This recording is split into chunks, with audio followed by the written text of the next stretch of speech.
Gautam neuro care brain stroke migraine fits brain and spine surgeries కి best neuro surgeon. ప్రధాని నరేంద్ర మోదీ రాముడి ఆలయాన్ని ఎందుకు శుభ్రం చేశారో తెలుసా?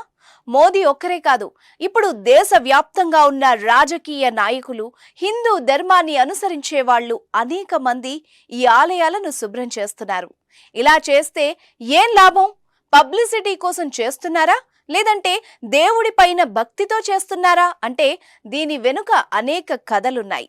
ఇప్పుడు మాత్రం గత 500 ఏళ్లుగా ఎదురు చూస్తున్న ఒక దైవ కార్యం నిజరూపం అవుతున్నందుకు మాత్రమే ఈ ఆలయ పరిశుభ్రత అనే కార్యక్రమానికి ప్రాచుర్యం పెరిగింది. స్వయంగా ప్రధానమంత్రి మోదీనే దగ్గరుండి ఈ ఆలయాల పరిశుభ్రతను ప్రారంభించారు. నాసిక్ లోని కాలారాం ఆలయంలో ఆయన రాముల వారికి సేవలు చేశారు. స్వయంగా తనే ఆలయాన్ని శుభ్రం చేశారు. స్వచ్ఛమైన మనసు కావాలి అంటే మనం ఆరాధించే దేవుని ఆలయాన్ని కూడా స్వచ్ఛంగా ఉంచాలన్న ఉద్దేశంతో మొదలైన ఈ సాంప్రదాయం ఇప్పుడు దేశవ్యాప్తంగా కొనసాగుతోంది.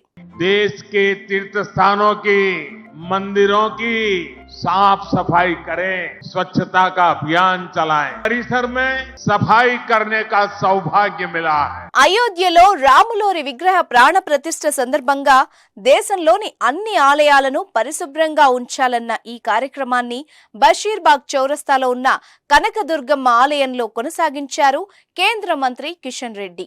అమ్మవారి ఆలయాన్ని ఆయన శుభ్రం చేశారు. స్వయంగా చీపురు పట్టి గుడిని క్లీన్ చేశారు.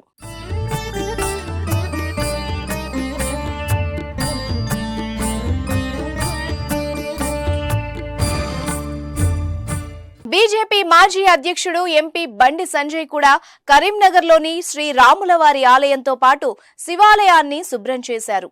గుడిని శుభ్రం చేస్తే మనిషి తన ఆత్మను తాను శుభ్రం చేసుకున్నట్టే అని చెప్పుకొచ్చారు.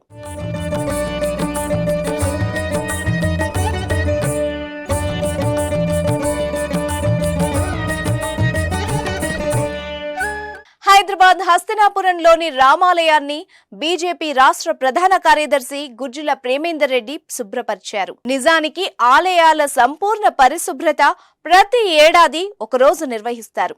దాన్నే పవిత్రోత్సవాలు అంటారు. ఏడాది పొడవునా ప్రతి ఆలయానికి అనేక మంది భక్తులు వచ్చి వెళ్తూ ఉంటారు. అలాంటి వారి వల్ల ఆలయం మైలపడుతుంది.